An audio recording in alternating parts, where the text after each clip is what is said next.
Pension ఆపింది TDP వాళ్ళని అందరికీ తెలుసు. అది అందరికీ తెలుసు. నిమ్మగడ్డతో ఎన్ని అసలు ఎప్పుడు దగ్గర దగ్గర 2 ఇయర్స్ నుంచే వాలంటీర్స్ మీద పగబట్టి ఎప్పుడైతే జగన్మోహన్ రెడ్డి గారు వాలంటీర్ వ్యవస్థను స్థాపించిన తర్వాత వాలంటీర్స్ జగన్మోహన్ రెడ్డి గారికి ఒక సైన్యము, ఒక వీళ్ళే బలం అని తెలుసుకున్న తర్వాత నిమ్మగడ్డ అని ఒక ఇంతకుముందు ఎన్నికల కమిషనర్గా పనిచేసిన ఈ నిమ్మగడ్డను ఒక బ్రోకర్ అంత అంత పనికిమాలినంగా ఇంట్లో ఉంటారుగా అందరూ అయిపోయి అందరూ రిటైర్డ్ అయ్యే వాళ్ళందరితో కలిసి ఒక సిటిజన్ అంటూ ఏదో ఒక చెత్త ఒక ఎన్జిఓ ఏర్పాటు చేసి దాంతో హైకోర్టులో, సుప్రీంకోర్టులో, ఢిల్లీ హైకోర్టులో కేసులు వేసి వాలంటీర్ వ్యవస్థ మీద ఢిల్లీ హైకోర్టులో వేస్తే మీరు ఏపీ హైకోర్టు పోండని చెప్పడం, తర్వాత సుప్రీంకోర్టులో వేశాడు.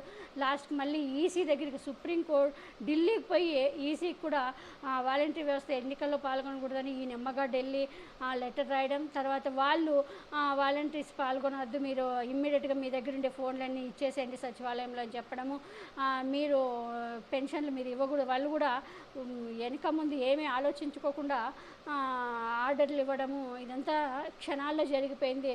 అంత చంద్రబాబు నాయుడు కుట్రలు, దీనికోసమే బీజేపీతో పొత్తు పెట్టుకున్నాడు అనేది అందరికీ తెలుసు. ఇప్పుడు దీన్నేమో ఇంకా ఫస్ట్ ఏమో వచ్చిన ఈసీ ఇచ్చిన కాసేపటికి పచ్చ మీడియా, చంద్రబాబు నాయుడు, నారా లోకేష్ సంకలు గుద్దుకున్నారనమాట. అడ్డెడ్డెడ్డి ఇంకా వాలంటీర్ లేదు, వాలంటీర్ వాళ్ళకి షాక్, జగన్కి షాక్ అది ఇదని. కానీ కొన్ని గంటల్లోనే భూమాంగ అంటే ఎప్పుడు రివర్స్ అయిపోయేసరికి ఏమి చేయాలో లబ్బా కొట్టుకున్నాడు చంద్రబాబు నాయుడు. దిక్కు తెలియలేదు, ఏం చేయాలో తెలియలేదు. ఇంకా వెంటనే మళ్ళీ వెంటనే ఇంకా రివర్స్ అయిపోయి ఏం చేయాలని ఎట్లట్లో మళ్ళీ దాన్ని అది ఇది చేయాలని పచ్చ మీడియా, చంద్రబాబు నాయుడు మళ్ళీ ఈసీకి సిఎస్కి ఫోన్ చేయడము, సిఎస్కి లెటర్ రాయడం, మళ్ళీ ఈసీకి లెటర్ రాయడం, వాళ్ళతో ఇప్పించండి వీళ్ళతో ఇప్పించాలని మళ్ళీ సలహా. అసలు ఏం సంబంధం ఈయన ఈసీకి చెప్పండి? ఈయన ఏమైనా ఉంటే ఎలక్షన్ కమిషనర్తో మాట్లాడుకోవాలి, ఎలక్షన్ కమిషనర్కి లెటర్ రాయాలి. కానీ ఈ సిఎస్కి ఏం అధికారం ఉందని సిఎస్కి ఫోన్ చేసి ఏమైనా జగన్మోహన్ రెడ్డి గారికి ఒకవేళ అధికారం ఉంటుంది కానీ ఈయనకి ఏం అధికారం ఉందని సిఎస్కి చెప్పాడో తెలీదు. దీన్ని మేమే చేశామని ఒక టీడీపీ నాయకులు ఎలా వాలంటీర్ల ద్వారా కూడా మొన్న ఫస్ట్ టైం రిటర్నింగ్ ఆఫీసర్ గారు మీటింగ్ పెట్టినప్పుడు మా అధ్యక్షులు రెడ్డిమణి గారు అదే పని మీద రిటర్నింగ్ ఆఫీసర్ గారితో సుమారు ఈయన రాజమండ్రి అర్బన్లో ఇప్పుడు పోటీ చేస్తున్నాడు టీడీపీ అభ్యర్థిగా. ఈయన ఆది వాసు అనమాట. ఈయన 20 నిమిషాలు ఆర్గ్యుమెంట్ చేశారు. వాలంటీర్లతో మీరు పెన్షన్లు ఇప్పిస్తారు, మేము వచ్చి కంపల్సరీ అడ్డుకుంటాం, ఎందుకంటే వాళ్ళు పెన్షన్ తోటి ఆగరు, వాళ్ళు మరలా ఓటేయండి అని అడుగుతారు, లా అండ్ ఆర్డర్ ఇష్యూ కూడా వస్తుందంటే డిఎస్పీ గారు కూడా ఇది వాస్తవం, మీరు కూడా దాన్ని కన్సిడర్ చేయండి అని చెప్పడం జరిగింది.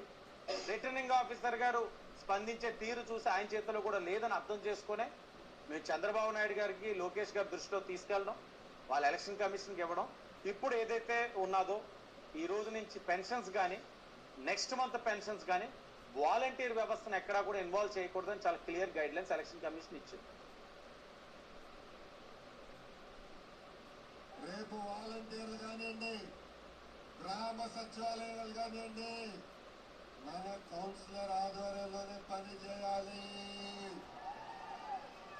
మనం చెప్పిన వాళ్ళకి వాళ్ళు పెన్షన్ ఇవ్వాలి, మనం చెప్పిన వాళ్ళకి బియ్యం కార్డు ఇవ్వాలి. ఏడోగుడు పప్పుగాడు ఈడేం మాట్లాడతాడు, ఈడో కదా, వీళ్ళకి ఏమీ తెలియదండి. వీళ్ళకి అధికారం కావాలి. ప్రజల బాగోగుల గురించి చంద్రబాబు నాయుడు 3 సార్లు సీఎంగా ఉన్నాడు, తెలీదా అని ఎలా ఉంటుంది ఇప్పుడు సడన్గా మేము వాలంటీర్ వ్యవస్థను ఆపేస్తే అని. వీళ్ళు లెటర్ రాయడం, వాళ్ళు ఒప్పుకోవడం, వాళ్ళబ్బో ఈ గ్యాంగ్ అంతా ఎలా ఉందంటే ఈ దొంగమూట. అందుకే జగన్మోహన్ రెడ్డి గారు అనేది వీళ్ళందరినీ తరిమి కొట్టాలి. వీళ్ళకి మానవత్వం లేదు, విశ్వసనీయత లేదు. వీళ్ళకి అసలు కనీసము అవతాతల మీద పగబట్టడం ఏంటో చూశారుగా. ఇప్పుడు లోకేష్ ఎలా మాట్లాడుతున్నాడో, వాళ్ళు చెప్పిన వాళ్ళకే పెన్షన్ ఇవ్వాలంటే, వాళ్ళు చెప్పిన వాళ్ళకే రేషన్ ఇవ్వాలంట. ఇలాంటి వాళ్ళకి నా అధికారంలోకి వస్తే అంతే ప్రజాంగా ఎంతమంది ఇప్పటికే వీళ్ళు చేసిన పనికి 30 మంది, 31 మంది, 32 మంది చనిపోయినారంట అవ్వాతాతలు. వీళ్ళందరూ మొన్నేమో ఆయన స్నానాలకి పోయి అప్పుడు 20-40 మందిని చంపేశాడు చంద్రబాబు నాయుడు. ఇప్పుడు మళ్ళీ వీళ్ళ ఆనందానికి ఎంత అవ్వాతాతలను చంపడం అంటే వాళ్ళ ఉసురు ఎంత తగులుతుందో చంద్రబాబు నాయుడికి ఆలోచించండి.